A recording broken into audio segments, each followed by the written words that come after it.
나중에 여러분이 인터넷에서 한번 들어보시길 바라고요. 어떻습니까, 여러분? 좀 감동이 되십니까? 뭔가를 좀 알아차리신 분은 감동이 되실 거고, 왜 갑자기 뜬금없이 그냥 찬양을 틀어주나 이해가 안 되실 분도 계실 텐데, 마이크를 조금 만져주시기 바랍니다. 마이크가 왜 그러는지 모르겠네. 금방 보신 동영상, 저분이 저래봬도 UN 본부와 카네기 홀에서도 연주를 하신 분이라 그래요. 근데 그것보다도 아마도 하나님이 저 찬양을 가장 기뻐 받으셨지 않겠나 이런 생각을 합니다. 왜 그러냐 하면 이분은 황재한 목사님이라는 분인데 삼중 장애를 가지고 계신 분이에요. 아까도 피아노 연주를 한 손으로만 하셨죠?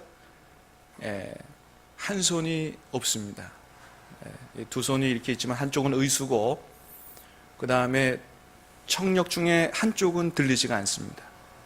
그 다음에 더 심각한 건 뭐냐 하면 앞이 전혀 보이지가 않습니다. 전혀 안 보이고 한쪽 귀로만 듣는 상황 속에서 한 손으로 피아노 연주를 하고 하나님을 찬양을 하는 것이죠. 하나님은 나의 목자시니 내게 부족함이 없으리로다. 그 찬양을 하나님께서 어찌 기뻐 받지 않으실 수가 있겠느냐 하는 것이죠. 이분이 6.25 전쟁 직후에 아버지를 따라 북한으로 올라갔다고 합니다. 북한으로 올라갔는데 남쪽에서 올라온 간첩이다 이렇게 의심을 받아서 일가족 모두가 다 이제 맞아서 죽게 됩니다. 이분이 그때가 4살이었습니다. 그래서 전쟁 고아로 크게 됐지요. 7살 때는 수류탄을 잘못 만져서 수류탄이 폭발하는 바람에 두 눈이 뽑히고 한 손이 없어지고 한쪽 귀가 들리지 않게 됐습니다.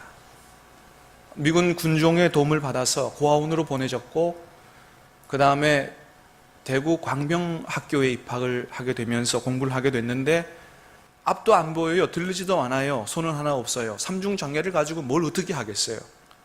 그러나 그럼에도 불구하고 이 목사님은 기도하는 가운데 내게 능력 주시는 자 안에서 내가 못할 게 없다 이런 말씀을 듣고 모든 걸 할 수 있다는 이 믿음 가지고 주님이 도와주시면 모든 게 가능하다는 이 믿음을 가지고 피아노를 배우기로 결심을 했다는 것이죠. 처음에는 사람들이 주위에서 비웃었다 그래요. 아니 앞도 안 보여 손도 하나밖에 없어 무슨 피아노 연주냐 비웃었는데 그럼에도 불구하고 그 말씀 붙잡고 하나님 의지하면서 그렇게 해서 하루도 빠지지 않고 한 손으로 혼자서 독학으로 피아노를 공부했다는 것입니다. 결국 4년 장학생으로 대학까지 들어가게 됐고 그리고 졸업 후에 대구 광명학교 자기를 키워준 학교에서 특수교사로 그렇게 교육자로 헌신했고 나중에는 목사님까지 됐다는 것이죠. 볼륨을 조금만 키워주시기 바랍니다.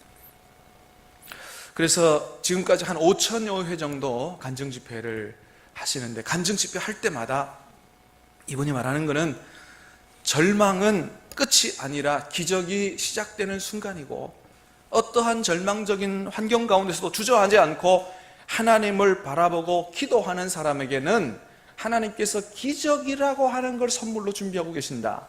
할렐루야. 이렇게 간증하고 계신다는 거예요.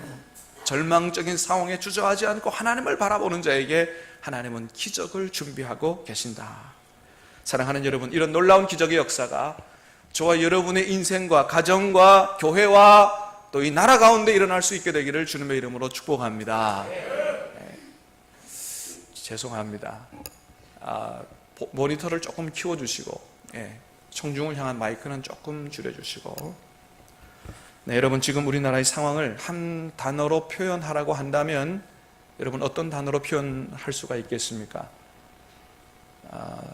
절망이라고 하는 단어로 표현한 게 가장 적절하지 않나 이렇게 생각이 됩니다. 처음에는 이 국가적 위기가 최순실이라고 하는 사람 때문에 일어난 일인 줄 알았는데 가만히 보니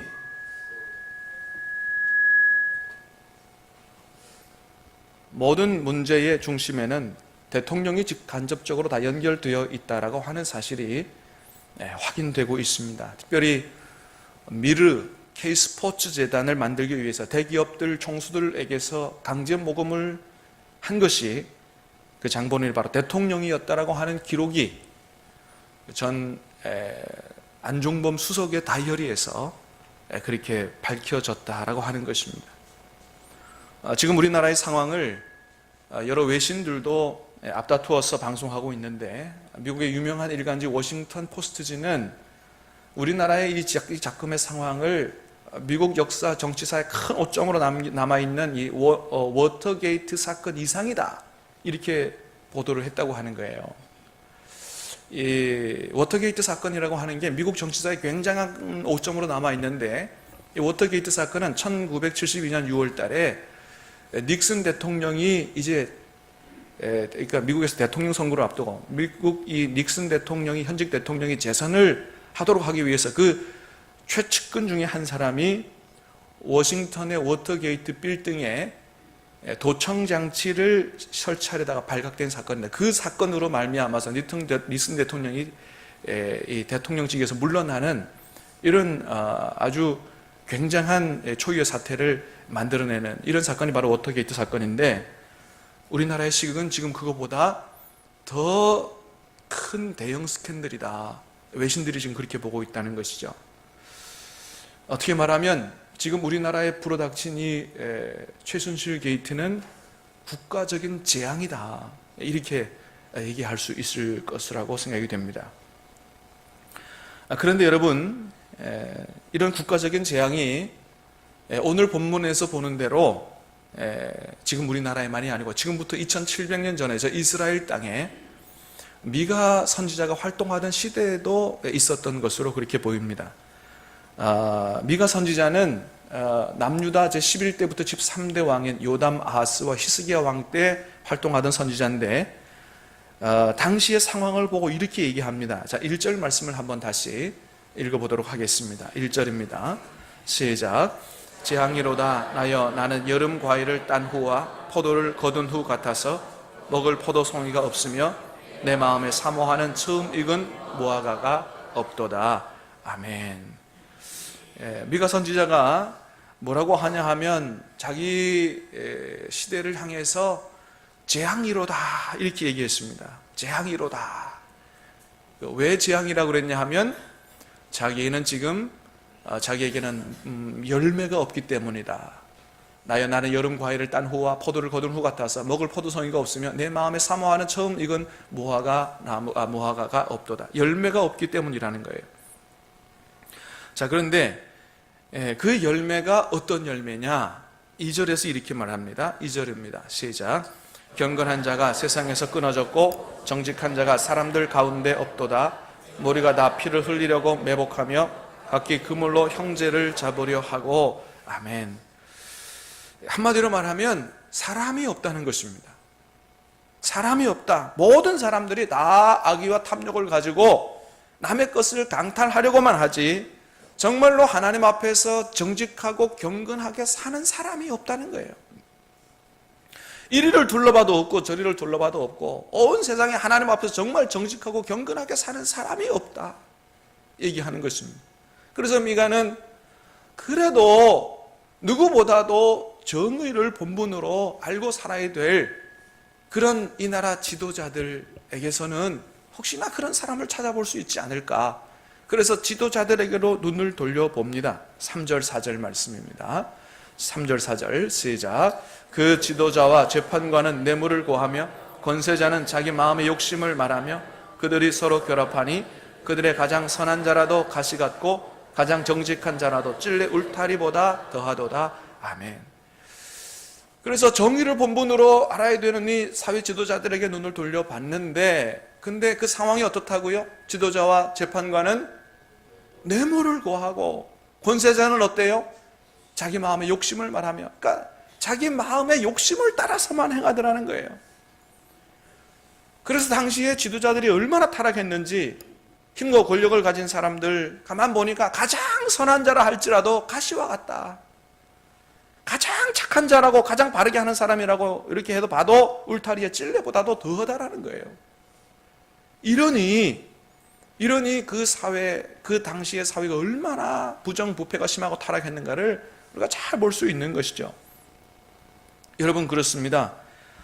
이 나라를 맡길 사람이 없다는 거, 이거야말로 재앙이 아닐 수가 없는 것이죠. 여러분, 그래서 성경에도 읽어보면 하나님께서 이 세상에 재앙을 내릴 때 그 재앙 중에 하나로 어떤 게 있냐 하면 어리석은 사람이 큰 자리를 차지하는, 그게 바로 하나님이 내리는 재앙 중에 하나라고 말씀하고 있습니다. 지혜와 지식을 가지고 하나님을 경외하는 사람이, 정말 이 나라를 바로 이끌어갈 사람이 대통령이 되고 국무총리가 되고 고위공직자가 되어야 되는데 어리석은 사람들이 다 나라를, 요직을 차지하게 되는 거, 이거 하나님이 내리시는 재앙이라고 하는 거예요. 여러분, 그렇죠? 그야말로 그렇게 되면 재앙이 아닐 수가 없는 것이죠. 여러분, 이번에 미국에도 그랬다 그러죠? 트럼프가 낫냐 힐러리가 낫냐 이런 게 아니고 누가 덜 안 좋은 사람이냐 이렇게 해서 뽑았다 그래요. 투표했다 그래요. 여러분, 참 이 나라를 믿고 맡길 만한 사람이 없다는 거, 이거 정말로 참 재앙 중에 재앙이죠.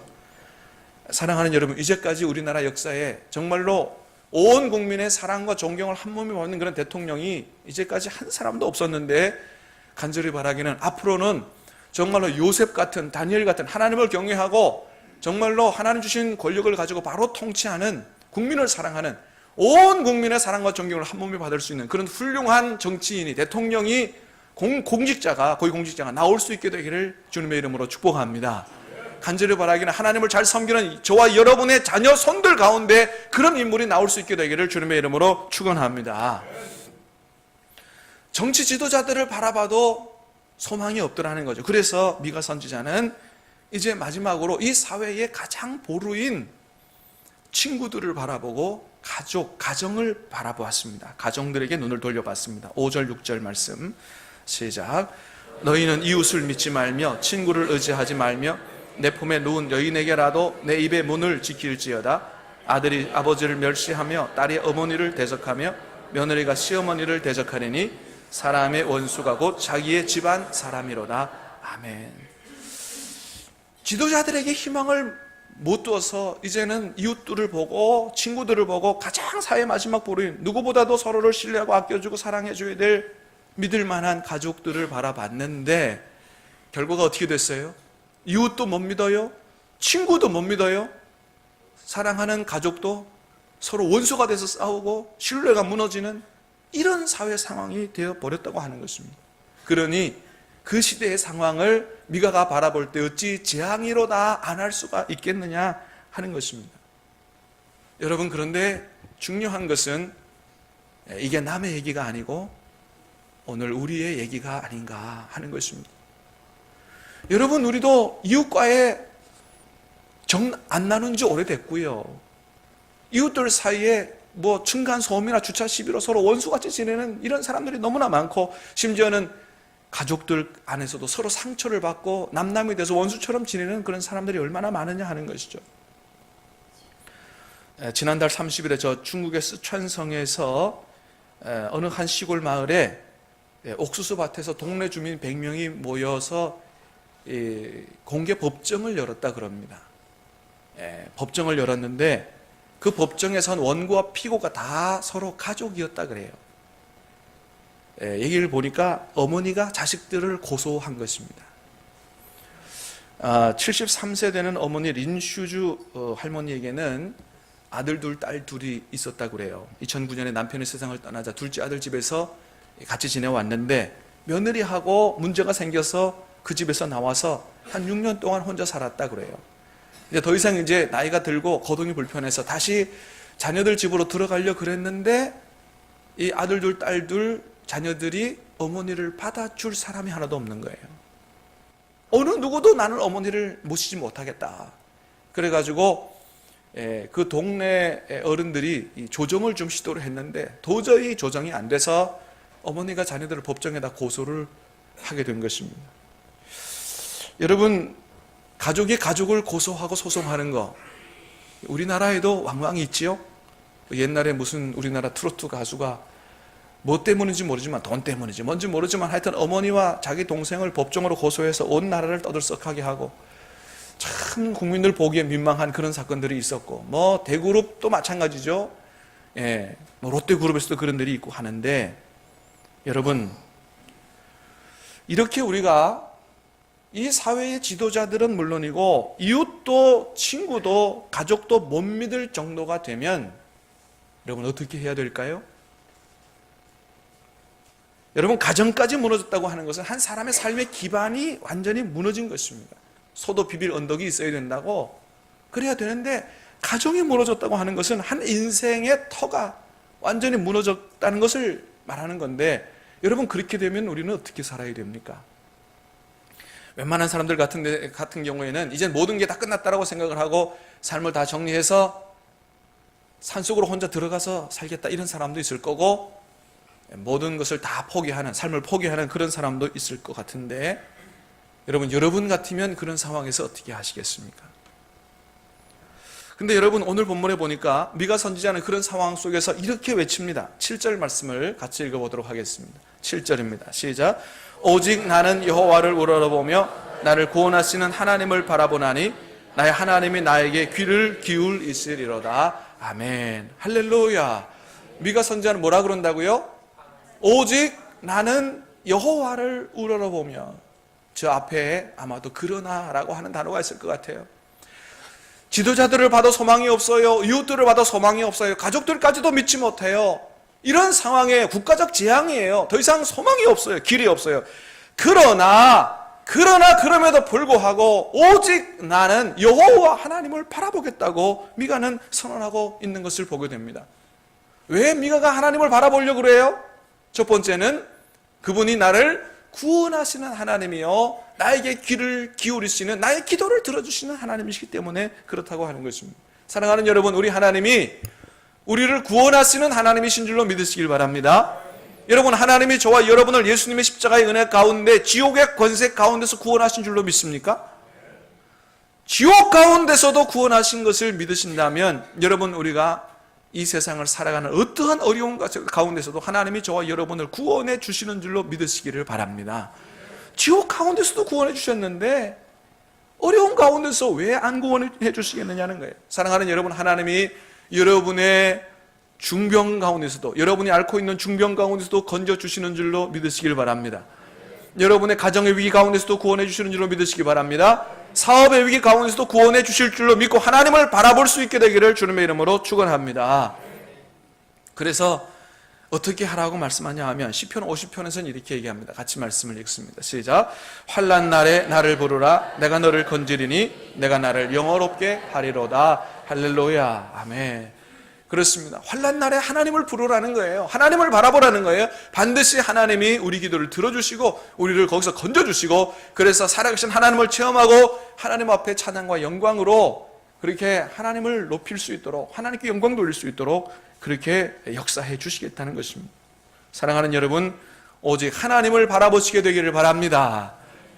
여러분, 요셉을 한번 보시기 바랍니다. 여러분, 요셉이야말로 여러분 완전히 인생의 터가 무너진 사람입니다. 누구보다도 자기를 아껴주고 사랑해줘야 될 가족들에게, 형들에게 인신매매를 당해서 17살에 아무도 아는 사람이 없는 그런 이국 땅으로 팔려갔습니다. 17살에 그런 상처를 받았다는 거, 여러분, 이거는 정말로 자기 혼자의 힘으로, 17살의 청소년의 힘으로 견디기 어려운, 이겨내기 힘든 그런 재앙입니다. 밤마다 고국에 있는 그런 아버지를 보고 눈물을 흘렸을 것입니다.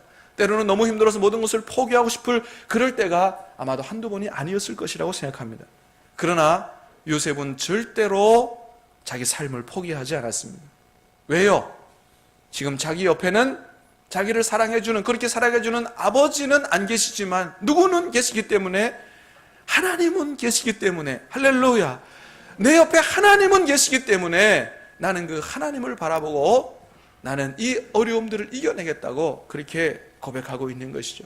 그렇습니다. 여러분, 우리도 이것을 생각할 수 있어야 됩니다.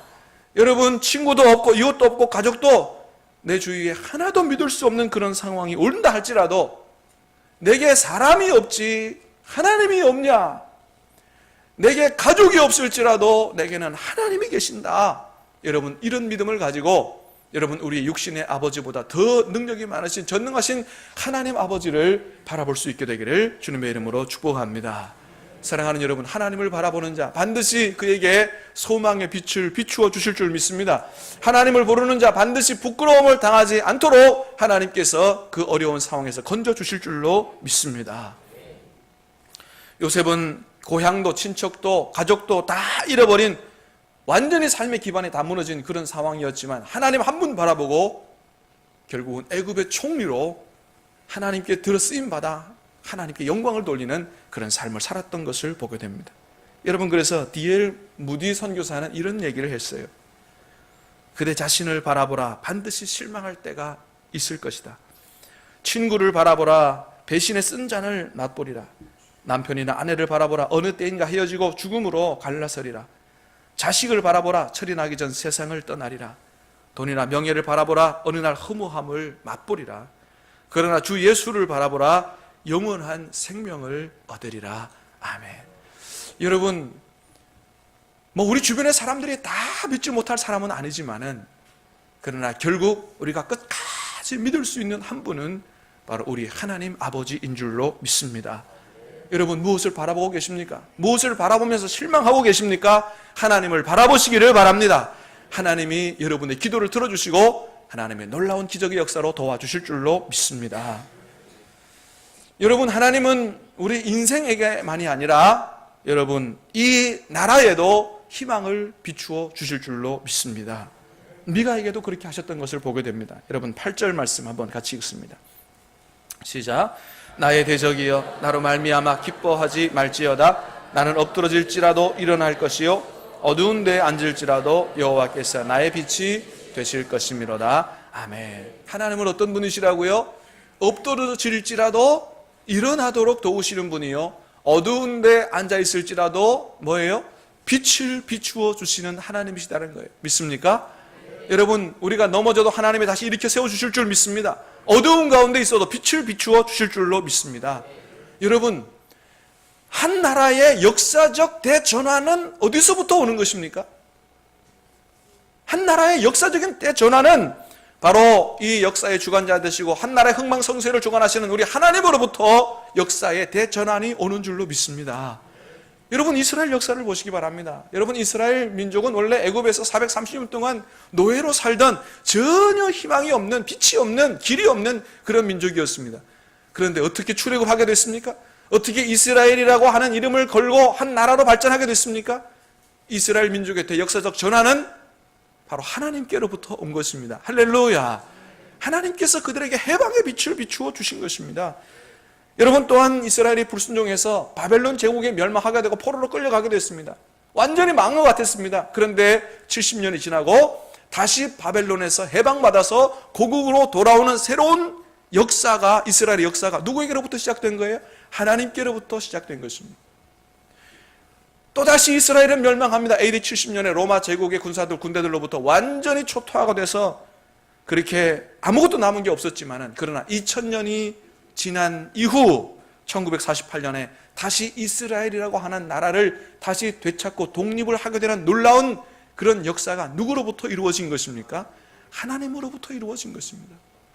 그래도 이스라엘이 하나님을 찾는 백성이었고 하나님께서 그 이스라엘 나라를 버리지 않으시고 그들을 통해서 마지막 시대에 위대한 일을 이루시려고 하는 목적이 있으셨기 때문에 하나님께서 이스라엘을 이스라엘 되게 하신 줄로 믿습니다. 여러분, 우리나라의 앞날도 누구의 손에 있다? 하나님의 손에 있는 줄 믿으시길 바랍니다. 우리나라의 앞날이 하나님의 손에 있다. 이런 국가적 재앙으로 어떻게 보면 꼭 이 나라가 망할 것 같지만, 그러나 절대로 하나님은 우리나라를 망하도록 그냥 내버려 두시지 않는 줄로 믿습니다. 이렇게 세워주실 줄로 믿습니다. 그렇습니다. 여러분, 하나님은 우리나라를 일제 36년 가운데서도 해방시켜 주셨고 6.25 전쟁의 폐허 가운데서도 제 세계 10위의 경제 대국으로, 기독교 강국으로 하나님이 우리나라를 만들어 주셨습니다. 왜 그렇습니까? 이유가 있습니다. 하나님이 우리나라를 사랑하시기 때문이요, 이 마지막 시대에 하나님이 우리나라를 통해서 세계 선교의 대업을 마무리하는 이런 역사를 이루어 가실 것이기 때문에 하나님은 이 나라를 다시 새롭게 해 주실 줄로 믿습니다. 지금은 굉장히 어려운 시간을 지나고 있지만 이런 계기를 통해서 하나님이 모든 부정부패를 다 제거하시고 하나님 앞에 거룩한 나라, 정의로운 나라를 세우셔서 하나님의 영광과 참으로 하나님의 계획을 온전히 이루어 드리는 일에 이 나라가 귀하게 쓰여지게 될 줄로 믿습니다. 사랑하는 여러분, 무슨 일로 어려워하고 무슨 일로 슬퍼하고 무슨 일로 절망하고 계십니까? 눈을 들어 하나님을 바라볼 수 있게 되기를 바랍니다. 미가 선지자처럼 오직 나는 하나님을 바라보겠다고 하는 그런 믿음을 가지고 기도함으로 말미암아 저와 여러분 당하고 있는 그런 개인적인 문제와 이런 국가적 재난 가운데서 믿음으로 승리하고 하나님 앞에 영광을 돌리며 교회에 쓰임받는 저와 여러분과 이 나라 대한민국 될 수 있게 되기를 주님의 이름으로 축원합니다. 우리 같이 찬양하고 기도하도록 하겠습니다.